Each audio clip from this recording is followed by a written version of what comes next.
বাংলাদেশে সূর্য ওঠে সেটাও বিএনপির জন্য, সূর্য অস্ত যায় সেটাও বিএনপির জন্য, এটা নিয়ে আর কথা বলার কিছু নাই। 1971 সালের ভারত পাকিস্তান বালযুদ্ধ, যে বালযুদ্ধকে নিয়ে আজকে আবার দেশটাকে দুই ভাগে বিভক্ত করার চেষ্টা চলছে।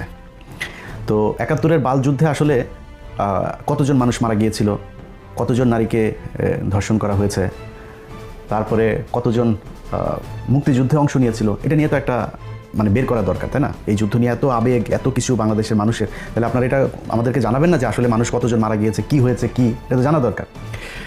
এক এক করে ঘটনা বেরিয়ে আসছে, যত নিম্নমানের দুর্নীতি সেগুলো তো এখন শেখ হাসিনা এবং তার পরিবারের সদস্যদের না। আজকেই সেই রায়ের একটি হচ্ছে প্লট দুর্নীতির মামলা। নতুন ফাঁদে পড়েছে বিএনপির প্রার্থীরা।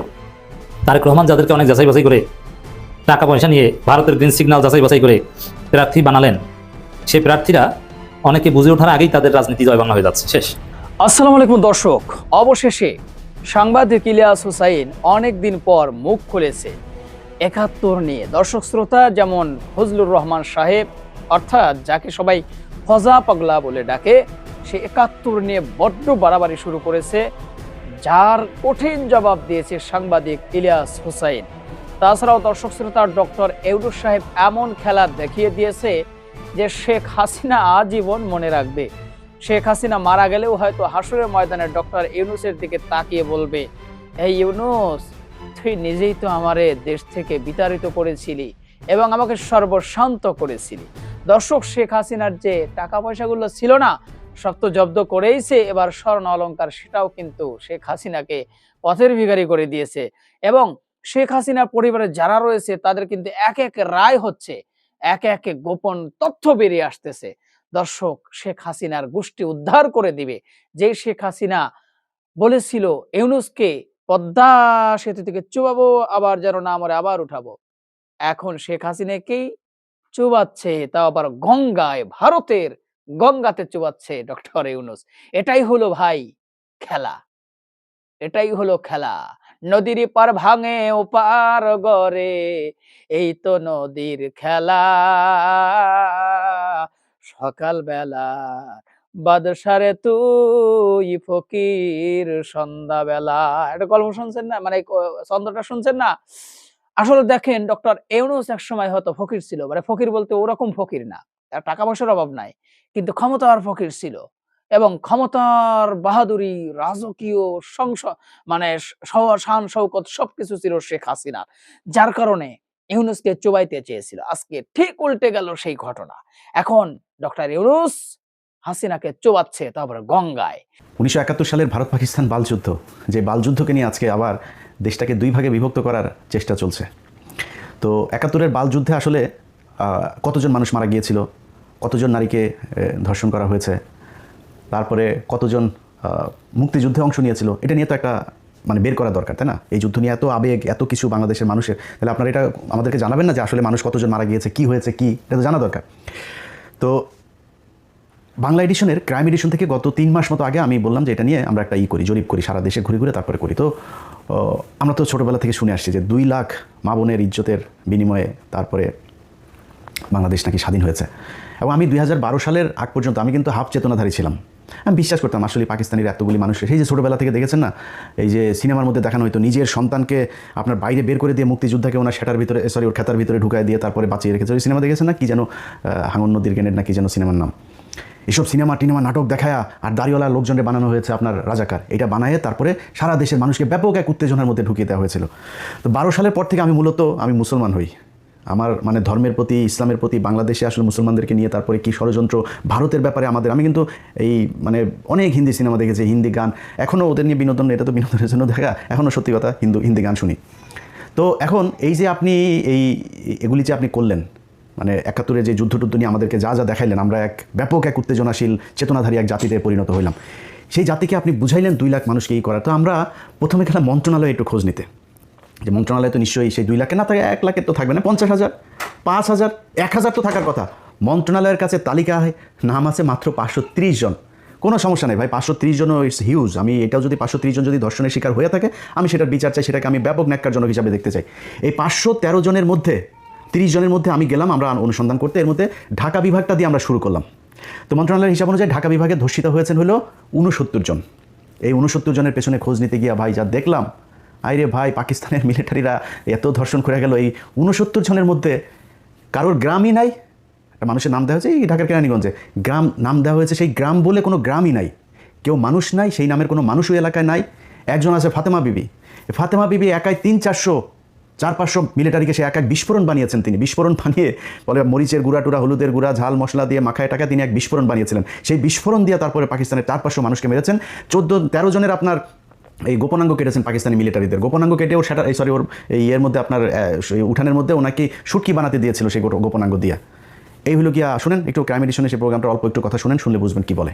একটা পাঁচফোড়ন তৈরি করলাম, কিছু ছাই, তামুকের ফাঁকি, মরিচের ফাঁকি দিয়ে ছোট্ট ছোট্ট করে গোল্লা বানাইয়া একজনের হাতে দিতাম। অনেক মানুষ ছিল, এদেরকে হাতে দিতাম, ওরা গাছের আগায় আগায় থাকতো। যখন ওইটা যখন পড়তো তখন ওরা আসলে পরে মারলে ওরা ওকে নাক মুখ চোখ মুখ কানা হয়ে যেত, তখন ওদের অস্ত্র মস্ত্র আমরা চিনে এনে মুক্তিযোদ্ধাদেরকে দিতাম।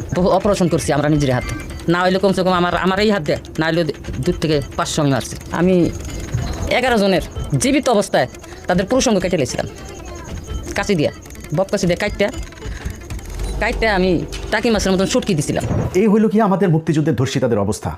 530 জনের মধ্যে একজনকে, পুরো ঢাকা বিভাগে আমরা একজনের খুঁজে পাইনি যেটা বাস্তবিক পক্ষে, মানে বাস্তবিক অর্থে কেউ ধর্ষিত হয়েছে এই প্রমাণ দিতে পারে। নানান ধরনের গল্প, এই করেছে ওই করেছে, 3টা কোশ্চেন করলে এরপরে ঘুরপেচ খাওয়া যায়।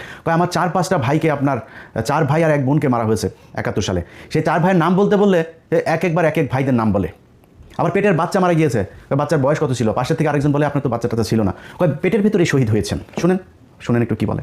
ফরিদ, আরেক ভাইয়ের নাম ছিল দরবেশ, আরেক ভাইয়ের নাম ছিল মনসুর আলী, আরেক ভাইয়ের নাম ছিল নূর মোহাম্মদ, আমার বোনের নাম ছিল নাজমা। নাজমা আমার ছোটো ছিল, আমার বোনকে ওই জায়গায় মাইরে ফেললো ফরিদ, শেখ ফরিদ। আমার আরেকটা ভাইয়ের নামও শেখ ফরিদ আছে, জীবিত, বুঝলেন না, আগে ছিল আমার বড়। আরেক ভাইয়ের নাম ছিল যে আবুল ফরাজ, আরেকজনের নাম ছিল মনসুর আলী, আর বোনের নাম ছিল নাজমা। আমার প্রথম সন্তান শহীদ হয়েছে, দ্বিতীয় সন্তান হ্যাঁ মুক্তিযোদ্ধার সময় শহীদ হয়েছে, দ্বিতীয় সন্তান মুক্তিযুদ্ধের সময় আপনার বয়স ছিল 20-22 বছর। হ্যাঁ, আপনার ছেলের বয়স কত তখন মনে করেন ছেলে আমার গর্ভে শহীদ হয়েছে, গর্ভ অবস্থায় শহীদ হয়েছে। এইভাবে আমাদেরকে এই গাঁজাখড়ি গল্প শোনায়া একটা বিশাল প্রজন্মকে আমাদের 54 বছর ধরে অন্ধ বানিয়ে রাখা হয়েছে। আমরা আসলে যদি মুক্তিযুদ্ধের সময় কোনো মানুষ মারা গিয়েছে কিনা, কেউ রেপ হয়েছে কিনা, কতজন হয়েছে, আমরা এটা জানতে চাই, আমরা শুনতে চাই, এটা জানুক এই জাতি। কেউ জানে নাই। মুজিব এই শালায় ওর এক কমিশন গঠন করেছিল, আচ্ছা খোঁজ নে তো দেখ কয়জন মারা গিয়েছিল। সারা দেশে মিলা ওরা এই মুক্তিযুদ্ধের সময় নিহত মানুষ পেয়েছিল হলো 33 জন। এই 33 জন পাওয়ার পরে আর খুঁজে পায় না, কয় তাহলে বাদ দে, এটা নিয়ে আর আলাপ দরকার নাই। এরপরে আর কেউ সেই আলাপে যায়নি, সবাই এটা নিয়ে রাজনীতি করেছে। ভাই 530 জন যদি ধর্ষিত হয়ে থাকে, এটা আমি মনে করি যে ব্যাপক মানবতা বিরোধী অপরাধ। এটার সাথে যে জড়িত ছিল মারা তো যাইতে হবে। একটা 68,000 গ্রাম দিয়ে যদি আপনি 2 লাখের ভাগ করেন, 2.90, প্রায় 3 জন করে পড়ে। এই 3 জন করে আপনার গ্রামে আছে, আপনার জেলায় আছে, আপনার বিভাগে আছে। কারোর কাছে শুনেছেন যে কারোর বিভাগে আছে? কেউ বলতে পারবেন যে কার মা বোন রে, আওয়ামী লীগের কারো মা বোন রে যদি নাকি পাকিস্তানিরা লাগায় যায়, তোরা তালিকাটা আমার কাছে দিস, আমরা খোঁজ খবর নিব, নিয়ে তারপর দেখবো তোর মা বোনদের ভ্যাজানাল চেকআপ টেকআপ করায় তারপরে নিয়ে আসবো, দেখবো না কী হয়। এটা করে কি করা হয়েছে, পাকিস্তানিদের সাথে আমাদের একটা বিরাট দূরত্ব তৈরি করা হয়েছে। এই দূরত্ব তৈরি করেই তারপরে এই যে শালারা যে বলে যে মুক্তিযুদ্ধ, মুক্তিযোদ্ধাতেই 16 ডিসেম্বর যে কদিন পরে বাল দিবস আসতেছে, একটা বিজয় দিবস, বালের মুক্তি বিজয় দিবস রে। ভারতীয়রা পাকিস্তানিদের কাছ থেকে দেশ লেখা নিল, একটা সেক্টর কমান্ডার থাকতে পারেনি একজন। এই যে ছবিটা, এই যে সাইন করার যে ছবিটা, একজন বাংলাদেশি আছে, সব ইন্ডিয়ানরা। তা আমার কিসের বিজয় দিবস? এরপরে ইন্ডিয়ান মিলিটারিরা এই এসে আমাদের দেশের সব কল কারখানা যা যা আছে সব কিছু নিয়ে গেল। আজকে আমরা বলি না যে আমাদেরকে ব্যাপকভাবে বঞ্চিত করা হয়েছে, উনি পশ্চিম পাকিস্তান পূর্ব পাকিস্তান থেকে সব নিয়ে যেত, পূর্ব পাকিস্তানে কিচ্ছু করা হয় নাই। ভাই ইতিহাস যা গিয়েছে সব বাদ দেন, কয়জন ধর্ষণ হয়েছে বাদ দেন, মুক্তিযোদ্ধা কয়জন ছিল আর নিহত কয়জন হয়েছে সব বাদ দেন, ওগুলি পাস্ট। আপনি বর্তমান নিয়ে করতে চান, আপনি দেখবেন যে পাকিস্তানের এই যখন কিনা আমাদের 1971 আগ পর্যন্ত যখন একসাথে ছিলাম, তখন পর্যন্ত আমাদের দেশে কী কী মিল কলকারখানা কী কী হয়েছে, হসপিটাল স্কুল কলেজ যা যা হয়েছে, এটা তো এখন আছে, তাই না? আমরা গুগলে সার্চ দিলে পাবো না? আচ্ছা ভাই, আপনি কি জানেন যে এই যে বুয়েট কারা করেছে জানেন? এই যে বঙ্গবন্ধু শেখ মুজিব মেডিকেল কলেজ 1965 সালে এটা করা, সেখান থেকে এসে তারপরে আপনার এটা নাম দিয়েছে 1998 সালে এটা নাম পরিবর্তন করে তারপরে আওয়ামী লীগ এটা করেছে। BUET, KUET, RUET, CUET, Chittagong medical, sir Salimullah medical, Rangpur medical, Mymensingh medical, যত রাজশাহী মেডিকেল, রাজশাহী ইউনিভার্সিটি। আরে ভাই যুদ্ধের ঠিক 1 বছর আগে 1970 সালে জাহাঙ্গীরনগরটা দিয়ে গিয়েছে। মিল কলকারখানার নাম শুনবেন, Adamjee jute mill, Dhaka jute mills limited, Amin jute mills limited, Khulna jute mills, Karnaphuli rayon mill, Pragati industries, Kaptai জলবিদ্যুৎ, Chandraghona paper mill, Ispahani cotton mills, Khulna newsprint, Chittagong dry dock, eastern refinery limited, যা যা আছে এগুলো সব পাকিস্তান করে দিয়ে গিয়েছে। আপনি জানেন এই যে কমলাপুরটা আছে না, আমাদের বিশাল সুন্দর এক কমলাপুর রেজিস্ট্রেশন পাকিস্তান করে দিয়েছে। যে জাতীয় সংসদ ভবনটা আছে না, এই সংসদ ভবনটা এই পাকিস্তান তারপরে করে দিয়ে গিয়েছে এই দেশে। আপনি আমার বলেন 1971 সালের পর থেকে ঢাকা মেডিকেল 1921 সালে প্রতিষ্ঠিত, কিন্তু এটার বেশিরভাগ যে বিভাগগুলো আছে, ঢাকা মেডিকেলটা ব্রিটিশ আমলে করে দেওয়া, এটার যত মানে এই এক্সটেনশন সব পাকিস্তান আমলে করা হয়েছে। এখন এই যে ঢাকা মেডিকেলে আপনি যুদ্ধ হয়েছে না 1971 সালের আগে, এটার বলা হতো প্রাচ্যের অক্সফোর্ড। সেই প্রাচ্যের অক্সফোর্ড 1971 সালের পর থেকে এটার এক্সটেনশন কী হয়েছে জানেন? 1974 সালে চারুকলা একাডেমি অনুষদ। চারুকলা এক অনুষদ ছাড়া এই ঢাকা মেডিকেলে, ঢাকা বিশ্ববিদ্যালয়ের যা যা আছে সব কিছু অধপতন হয়েছে। একটা মিল কলকারখানা বলেন তো, কোন মিল কলকারখানা আমাদের এই দেশে হয়েছে 1971 সালের পরে? গার্মেন্টস হয়েছে। আমাদের দেশের নারীদেরকে সব ন্যাংটা করে তারপরে রাস্তায় নামাইছেন, সারাদিন না খায় থাকে, না খেয়ে থেকে তারপরে সেখানে প্রতি মাসে 5,000, 7,000, 10,000, 15,000 বেতন পায়, মাস শেষে পুষ্টিতে ভোগে, বিয়ে হয় না, বাচ্চা হয় না, টিনের চালার ভিতরে এক এক ঘরের ভিতরে গাদাগাদি করে 8জন 10জন থাকে, সকালে ভোরে থালাবাটি নিয়ে তারপরে যায়, রাত 8টা 9টার সময় আসে, যেগুলি একটু সুন্দরী তাদেরকে গার্মেন্টস মালিক ওই সুপারভাইজারটা যারা করে কোনটা খায়। এই হচ্ছে আমাদের দেশের উন্নতি। আরেকটা উন্নতি কী হয়েছে? আমরা বিদেশে লোক পাঠাই, যেটা দিয়ে এখন দেশটা টিকে আছে। এর বাইরে পাকিস্তান যাওয়ার পরে এই বাংলাদেশের মিনিমাম কোনো ধরনের কোনো উন্নয়ন হয় নাই। আজকে এই যে আমাদের স্মার্টা যেসব নারীরা আছে না, যারা পাকিস্তানের বলে পাকিস্তান, ওরা কি ইউটিউবে সার্চ দিয়ে দেখেন পাকিস্তানের, আর পাকিস্তানের নারীরা সারাদিন ওরা মনে হয় যেন যদি পাকিস্তান নিয়ে কিছু বলে, মানে ওইখানে কয়েকটা বোম টোম পরে আছে মসজিদের ভেতরে, মুসল্লিরা নামাজ পড়ে, মেয়েরা সব একদম বুরকা টুরকা পরে হয়ে থাকে। পাকিস্তানে গিয়ে দেখেছেন কোনোদিন? ইউটিউবে দেখেন। জীবনের ইচ্ছা আছে পাকিস্তানে যাবো, ইনশাল্লাহ সৌদিতে যাবো আর পাকিস্তানে 2 জায়গায় যাওয়ার খুব ইচ্ছা আছে, স্বপ্ন আছে, যাবো। সেখানে ইউটিউবের মধ্যে ঘুরলে তারপরে দেখা যায়। আর ভাই ইসলামাবাদের হাইওয়েগুলি দেখছিস ইউটিউবে, ওটা কি আমেরিকা না পাকিস্তান এটা বোঝা যায় না। পাকিস্তান এমন কোনো জিনিস আছে যেটা কিনা তারা বিদেশ থেকে রপ্তানি করা লাগে, সব নিজেরা তৈরি করে। এই 2 দিন আগে ব্যালিস্টিক মিসাইল তারা করেছে, উৎক্ষেপণ করেছে। কি করে নাই তারা? মোটরসাইকেল, গাড়ি থেকে শুরু করে সব উৎপাদন করে। চিকিৎসা, তাদের চিকিৎসা খাতের অবস্থা জানেন? তাদের সাথে এখন আমাদের ব্যারিকেড তৈরি করে রাখা হয়েছে। এই ডিসেম্বরে আপনার কতদিন ধরে শুনছি বাংলাদেশ ঢাকা থেকে ইসলামাবাদে সরাসরি ফ্লাইট হবে, চালু হয় না। কারণ ওইখানে গেলে পাকিস্তানের যে ট্রিটমেন্ট ব্যবস্থা, এটা ইন্ডিয়ার সাথে আমাদের তখন একটা এই মানে এখান থেকে রোগী কিছু ভাগাভাগি হয়ে যাবে পাকিস্তানে, এটা কোনোদিনও চায় না। যেই কারণে এই ইন্ডিয়ার যারা কিনা এই বাংলাদেশের যে দালালরা আছে, তারা চায় না পাকিস্তানের সাথে সরাসরি কোনো সংযোগ হোক। পাকিস্তানি কাপড় চোপড়, পাকিস্তানি পোশাক, পাকিস্তানি, আরে ভাই তোরা যে মানে মডেল হবি, আমরা মডেল পেয়েছি পুরিমণি, আমরা মডেল পেয়েছি নীরা ইসরাফিল, এই হলো মডেল। পাকিস্তানের মডেল দেখছি ভাই, মডেলও যদি সুন্দরীও দেখতে চাই, এই যে আমাদেরকে যে মানে বঞ্চিত করা হয়েছে, বঞ্চিত আগে করা হয়নি, এখন করা হয়েছে। বাংলাদেশের ফকিনের বাচ্চারা তোদের মতো মডেল দেখে তো আমাদের এই ফেসবুকে আমাদের সময় নষ্ট করতে, আমরা মডেল দেখতে পারতাম পাকিস্তানি মডেল, ওইটা হয়তো আমাদের মডেল। দেখছিস ওদের কোন দিক থেকে যাবি পাকিস্তানের সাথে বল? তো এখন আমাদের সব দিক থেকে বঞ্চিত করে ওরা পাকিস্তানের সাথে এই গ্যাঞ্জাম বাধাইতে এগুলো করেছে। ভাই পাকিস্তানের সাথে আমরা আলাদা হয়েছি, সারা পৃথিবী যদি চেষ্টা করে পাকিস্তানের সাথে বাংলাদেশ কোনোদিন আলাদা হবে না, মানে এই এক হবে না। কিন্তু আমাদের যে সুযোগ সুবিধা যা দরকার আমি পাকিস্তানের কাছ থেকে নিব। পাকিস্তানের সাথে আমার সম্পর্ক যদি ভালো থাকে, তাদের যে নিউক্লিয়ার আছে সেটা তারা নিজেরাই বলে, বাংলাদেশ ভাই তেল আমার যদি লাগে তাহলে তোরা দিয়ে দিব, কোনো সমস্যা নেই। আমি কেন তার সাথে গ্যাঞ্জাম লাগবো? আমার যতটুকু দরকার আমি ততটুকু সম্পর্ক তার সাথে ভালো রাখবো।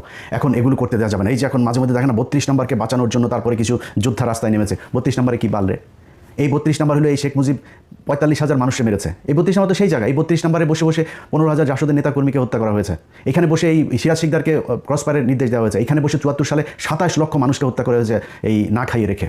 এটা তো সেই জায়গা। এখানে থেকে সবশেষ আওয়ামী লীগ গণতান্ত্রিক দল টল যা আছে সব বাদ দিয়ে বাকশাল প্রতিষ্ঠা করে গিয়েছে এই শেখ মুজিব এই ঘরে বসা। এটা কিসের তরিয়ে? আর এরা সব নাচানাচিতে আছে। আরে বাবা 32 নম্বর এখনো বঞ্চিত না বাঁচাইতে, 32 নম্বর আসে গেছো তোর। দর্শক শ্রোতা, আশা করি সবগুলো ভিডিও দেখেছেন এবং বিস্তারিত আলোচনাগুলো আপনারা মনোযোগ সহকারে শুনেছেন। তো অবশ্যই এবার আপনাদের মূল্যবান মতামতটা ভিডিওর কমেন্ট বক্সে জানিয়ে দিন। আর হ্যাঁ, পারলে ভিডিওটি শেয়ার করে সবারই দেখার সুযোগ করে দিন। আর আমাদের এই চ্যানেলে যদি আপনারা এখন পর্যন্ত সাবস্ক্রাইব না করে থাকেন, প্রতিনিয়ত এই ধরনের গরম গরম আপডেট খবর পেতে আমাদের চ্যানেলটি সাবস্ক্রাইব করে আমাদের সাথে থাকবেন। যারা করেছেন ধন্যবাদ, ভালো থাকবেন। পরবর্তী নিউজ নিয়ে হাজির হবো আজকের মতো এ পর্যন্তই। আল্লাহ হাফেজ।